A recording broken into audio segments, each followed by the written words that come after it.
تو انسان کو اپنی چالاکیوں پر کبھی ناز نہیں کرنا چاہیے، بلکہ سب سے بڑی تدبیر کس کی ہوتی ہے؟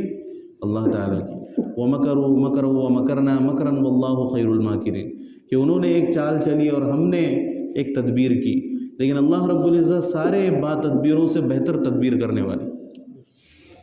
اب ہمارے نبی صلی اللہ علیہ وسلم نے جب مدینۃ المنورہ کی ہجرت کا ارادہ فرمایا تو کفار مکہ جو تھے انہوں نے ایک میٹنگ لی کہ اگر حضرت محمد صلی اللہ علیہ وسلم مدینۃ المنورہ چلے گئے تو پھر اسلام اور بھی زیادہ مضبوط ہو جائے گا، مسلمانوں کو اور بھی زیادہ تقویت پہنچیں گے۔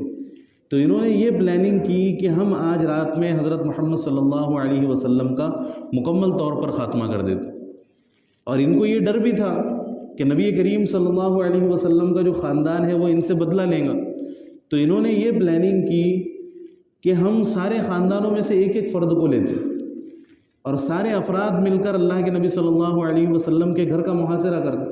اب ادھر ان کی تدبیریں چل رہی ہے، کفار مکہ کی پوری پلاننگ ہو چکی ہے نبی صلی اللہ علیہ وسلم کو قتل کرنے کی، اور ایک طرف اللہ رب العزت کی پلاننگ چل رہی ہے۔ اللہ رب العزت نے حفاظت کا پورا منصوبہ بنا رکھا ہے کہ اپنے نبی صلی اللہ علیہ وسلم کی کس طریقے سے حفاظت کرنا ہے۔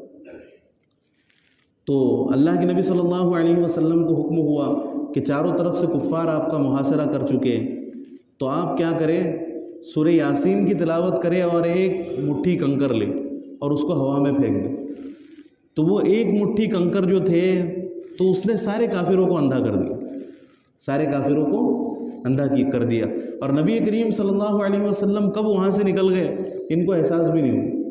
یہ بیوقوفوں کی طرح رات بھر محاصرہ کرتے تھے۔ پھر جب صبح کا وقت ہوا تو انہوں نے سوچا کہ ہم دروازہ توڑ کر حملہ کرتے۔ تو جب حملہ کرنے کی نیت سے اندر گئے تو دیکھا کہ حضرت علی رضی اللہ عنہ آرام فرما رہے، اور اگر اللہ کے نبی صلی اللہ علیہ وسلم چاہتے تو حضرت علی کو بھی اپنے ساتھ لے کر جاتے، لیکن اللہ کے نبی صلی اللہ علیہ وسلم نے حضرت علی رضی اللہ عنہ سے کہا کہ کفار مکہ کی میرے پاس کچھ امانتیں ہیں، تو میں تو یہاں سے ہجرت کر کے چلا جاؤں گا، تو تمہارا کام یہ ہے کہ تم وہ امانتیں ان کافروں کو واپس لوٹا کرا۔ اب کتنے عظیم اخلاق تھے ہمارے نبی صلی اللہ علیہ وسلم کہ جو لوگ جان لینے کے درپے ہیں، جان کے دشمن بنے ہوئے، ان کی بھی امانتیں ادا کرنے کی فکر ہے۔ اور آج ہمارا کیا شعار بن چکا ہے، امانت میں خیانت کرنا، دھوکہ دھڑی کر، ہے نا؟ ہم اسی نبی کے ماننے والے لوگ۔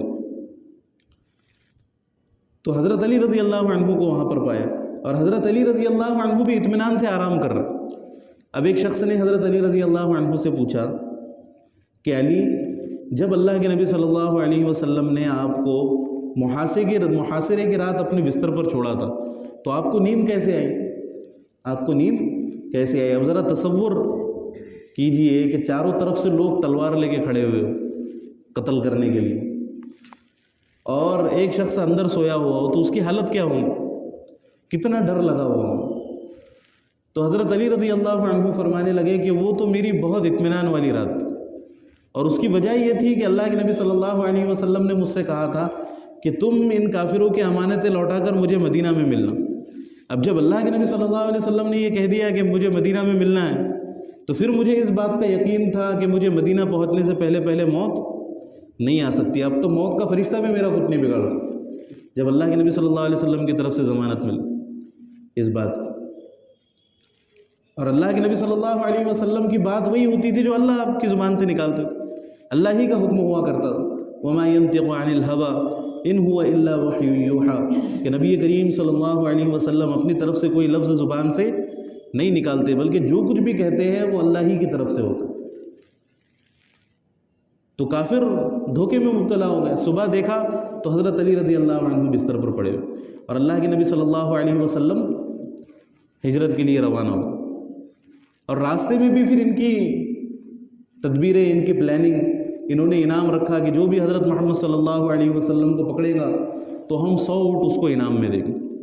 اب یہاں پر بھی دیکھو ان کی چالاکیاں، ان کی سازشیں، اور پھر اللہ کی حفاظت کی تدبیریں کہ جب اللہ حفاظت پر آتے ہیں تو کیسے بچاتے۔ قرآن مجید میں بھی اللہ رب العزت نے اس کا تذکرہ فرمایا۔ اللہ کے نبی صلی اللہ علیہ وسلم کی تلاش جاری پورے صحرا میں، اور چھپنے کی کوئی جگہ بھی نہیں وہاں پر، لیکن ایک غار نبی کریم صلی اللہ علیہ وسلم کو ملی جس کا نام غار ثور ہے۔ اب اس کے اندر آپ گئے اور آپ کے ساتھ حضرت ابوبکر صدیق بھی تھے، تو اب ایسی حالت ہو چکی تھی کہ کافروں کے قدموں کے نشان اللہ کے نبی صلی اللہ علیہ وسلم کو اور حضرت ابوبکر صدیق کو نظر آنا شروع ہو. وہ گزر رہے ہیں وہاں سے، قریب سے ان کی باتیں سنائی دے رہی، لیکن پھر بھی ان کی نظر نبی صلی اللہ علیہ وسلم پر نہیں پڑی.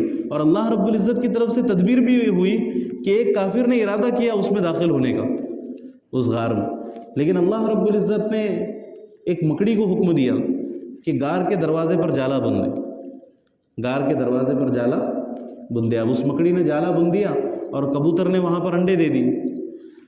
اب وہ کافر داخل ہوتے ہوتے رک گیا. اس نے کہا کہ اگر اس غار میں کوئی داخل ہوا ہوتا تو یہ جالا صحیح سلامت نہ ہوتا، یہ جالا ٹوٹا ہوا ہوتا. اس نے اپنا دماغ چلایا اور وہ وہاں سے دھوکا کھا کر واپس چلا گیا. لیکن اللہ کے نبی صلی اللہ علیہ وسلم کی جو اطمینان کی کیفیت تھی اس میں ذرہ برابر بھی کمی نہیں ہے. حضرت ابوبکر صدیق رضی اللہ عنہ سے کہا، اللہ تعالیٰ نے قرآن مجید کے اندر بھی اس کا تذکرہ فرمایا. اللہ کو اتنی ہی ادا پسند آئی نبی صلی اللہ علیہ وسلم.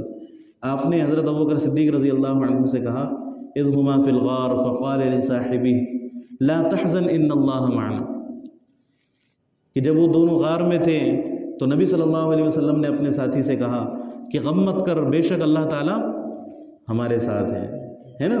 تو مصیبت کے وقت میں بھی مومن کی کیفیت یہی ہونی چاہیے. مومن کی کیفیت یہی ہونی چاہیے کہ اللہ ہر مصیبت سے نکالنے والے، اللہ ہر آفت سے نجات دلانے والے، اللہ کے علاوہ کوئی مشکل کشا، کوئی حاجت روا